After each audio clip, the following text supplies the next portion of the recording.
Warahmatullahi wabarakatuh. Alhamdulillahilladzi 'allama bil qalam 'allamal insana ma lam ya'lam. Asyhadu an la ilaha illallah wahdahu la syarikalah wa asyhadu anna Muhammadan abduhu wa rasuluh la nabiyya ba'da. Alhamdulillah, insyaallah pada kesempatan kali ini kami dari kelompok 10 ingin menyampaikan makalah tentang pengembangan pemikiran dalam Islam dan liberation teologi. Sebelum kita masuki materi, saya ingin memperkenalkan anggota kelompok saya yang pertama yaitu Vidya Ayuning Tias, kemudian yang kedua Muhammad Abbas bin Amir, kemudian yang tiga Indri Novia Santika. Untuk materi pertama insya Allah saudari Vidya, kepadanya kami persilahkan. Terima kasih sebelumnya kepada moderator. Nah, langsung saja pada materi pertama kita akan membahas terkait dengan teologi pembebasan. Teologi pembebasan adalah sebuah paham tentang peranan agama dalam ruang lingkungan sosial. Teologi pembebasan adalah suatu usaha kontekstualisasi ajaran-ajaran dan nilai keagamaan pada masalah konkret di sekitar kehidupan manusia. Merupakan upaya berteologi secara kontekstual. Teologi pembebasan yang diterjemahkan dari bahasa Inggris liberation theology lahir sebagai respon terhadap situasi ekonomi dan yang dinilai menyengsarakan rakyat. Dalam pandangan Asghar Ali Engineer, teologi pembebasan tidak hanya mengakui satu konsep metafisika tentang takdir dalam rentang sejarah umat Islam, namun juga mengakui konsep bahwa manusia itu bebas menentukan nasibnya sendiri. Sebenarnya, teologi pembebasan ini mendorong pengembangan praktis Islam sebagai hasil tawar-menawar antara kebebasan manusia dan takdir. Teologi pembebasan lebih menganggap keduanya sebagai pelengkap daripada sebagai konsep yang berlawanan.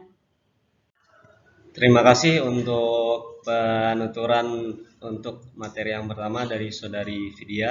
Insya Allah untuk materi yang kedua akan langsung disampaikan oleh saudari Indi. Kepadanya dipersilakan.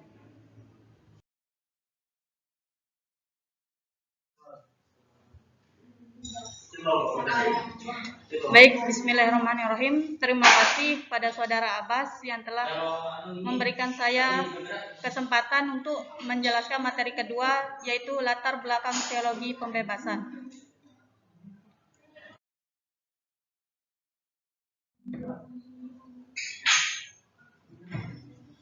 Teologi pembebasan pada awalnya muncul di Eropa pada abad ke-20 dan menjadi studi penting bagi agama-agama untuk melihat peran agama dalam membebaskan manusia dari ancaman globalisasi dan menghindarkan manusia dari berbagai macam dosa sosial, serta menawarkan paradigma untuk memperbaiki sistem sosial bagi manusia yang telah dirusak oleh berbagai sistem dan ideologi dari perbuatan manusia sendiri. Perkembangan teologi di Eropa lebih pada pemikiran, sedangkan di Amerika Latin dan Asia pada pemikiran kegerakan untuk melawan hegemoni kekuasaan yang otoriter.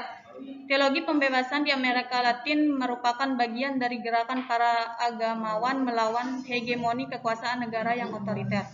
Kehadiran teologi pembebasan pada awalnya adalah mengkritisi model pembangunan yang dilakukan oleh negara terhadap rakyatnya. Pembangunan yang dilaksanakan oleh negara dan didukung oleh institusi kuat seperti militer dan institusi agama yang semata melegitimasi kepentingan negara.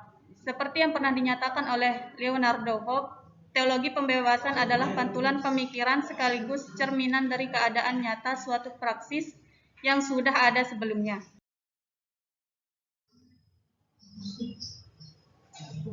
Islam mengajarkan untuk menempatkan manusia sederajat atau egaliter dan menolak segala bentuk penindasan, menumpuk harta, riba, kemiskinan, dan kebodohan.